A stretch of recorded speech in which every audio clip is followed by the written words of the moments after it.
Inaugurado em 1910 e expandido em 1926, o sanatório foi construído para combater uma epidemia devastadora de tuberculose, conhecida na época como a peste branca.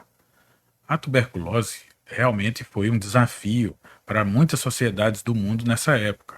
Aqui no Brasil também passamos por essa chamada peste branca, numa época em que ainda se falava no início dos antibióticos e que os tratamentos muitas vezes era colocar os pacientes em lugares montanhosos, serranos, para que se tratasse apenas com o ar puro.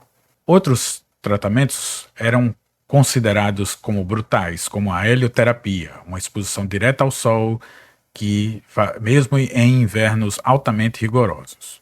Procedimentos invasivos, como pneumotórax artificial, colapsando o pulmão, ou a toracoplastia, removendo algumas costelas, também eram aceitos e realizados sem anestesia ou a tecnologia que temos hoje. Estima-se que milhares de pessoas tenham perecido nesta batalha pela vida, em condições muitas vezes questionáveis, antiéticas, hoje seriam chamadas assim. Algumas fontes de pesquisa falam até em 63 mil pessoas. Este volume de óbitos deu origem a um elemento mais sinistro do prédio, o chamado túnel da morte, uma passagem de 150 metros usada para escoar os corpos discretamente, evitando que os pacientes vivos perdessem a esperança ao ver o fluxo constante dos que tinham perdido a vida. Como é esperado em muitas séries de pesquisa paranormal ou parapsicológica, são coisas muito diferentes. Muitas vezes não estamos falando em espíritos, mas na energia parapsíquica que as pessoas deixaram ainda em vida. E não que essa seria a verdadeira fonte de ruídos, de estalos e de até filmagens de fontes luminosas e não a de almas propriamente ditas. As teorias, tanto espíritas quanto da parapsicologia, são relativamente antagônicas. Um dos pontos quentes do sanatório é o quarto 502, o local talvez mais temido. Diz a lenda que em 1828 a enfermeira-chefe foi encontrada enforcada no local.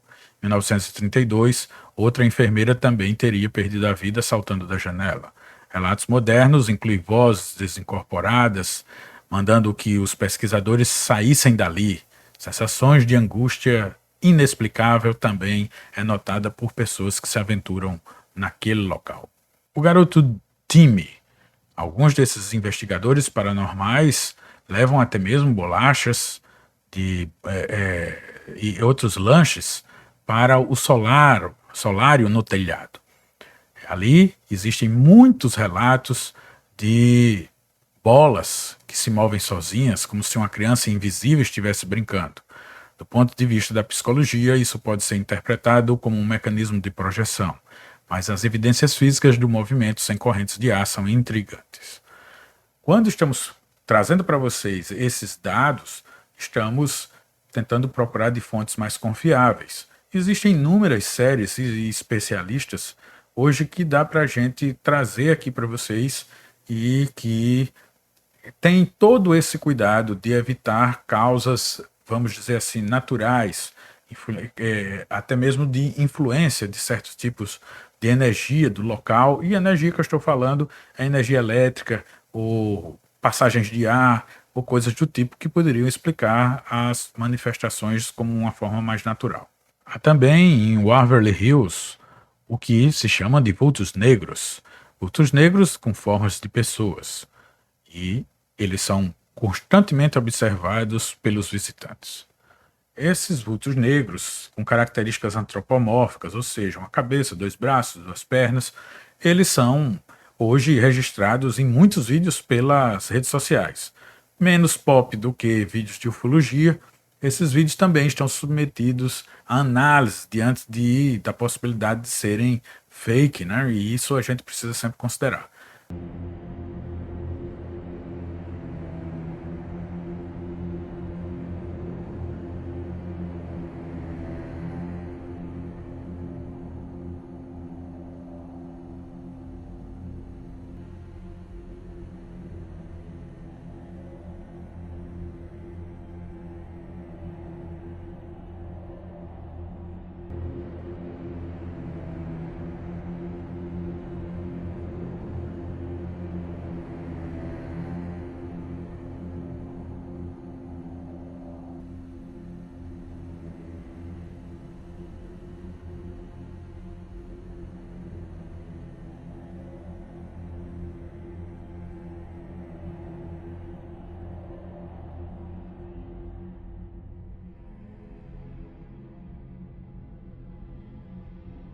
Mas os vídeos são tão numerosos que ao longo dos anos, mesmo quando a gente não tinha, quando a população em geral não tinha acesso a criar vídeos com tanta perfeição de efeitos especiais como hoje, já se usava o termo de Shadow People, ou Povo Sombra, que era registrado em inúmeros vídeos desde a época que os celulares e até outras câmeras já estavam com a população em geral registrando esses curiosos eventos. Uma análise de investigação, considerando o que a ciência possa contribuir, nós podemos falar sobre a possibilidade de uma impregnação ambiental.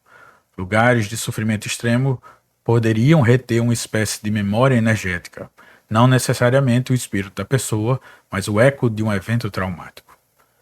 Infrasom e sugestão. Prédios vastos e abandonados possuem frequências sonoras abaixo da audição humana que causam paranoia, calafrios e alucinações visuais periféricas. No entanto, a quantidade de registros colhidos neste local é estatisticamente relevante e difícil de descartar apenas como ruído ambiental. Um lugar de tanta dor como este, como foi falado, pode-se ter essa suposta energia parapsíquica acumulada no ambiente. Isso é muito curioso. Veja só como pode ser facilmente explicada. Imagine uma mãe e um filho que moram juntos e este vem a sofrer um acidente e fica acamado por 2 anos. Essa mãe, angustiada pela recuperação do seu filho, todos os dias sobe várias vezes numa escadaria de madeira para levar suas refeições e ajudá-lo em outros cuidados individuais. Durante esse tempo, até a recuperação total do rapaz, a mãe poderia deixar energia parapsíquica acumulada da sua angústia naquela escada. Depois, ele plenamente recuperado, os dois resolvem ir morar em uma outra cidade. Alguém vem alugar a casa e passa a ouvir pegadas que sobem a escada em determinados horários. Seria então interpretado como talvez um fantasma de alguém que estaria ainda vivo. É extremamente curioso essa teoria da parapsicologia, bem diferente da que defende a presença de espíritos. Este foi mais um curioso caso de um local visto como assombrado que pode ser investigado pelas duas teorias, espírita e a teoria parapsicológica. Você defende qual das duas? Ou você é cético para esse tipo de manifestação? Deixe nos seus comentários, dê aquele like e se inscreva no canal. Um grande abraço a todos.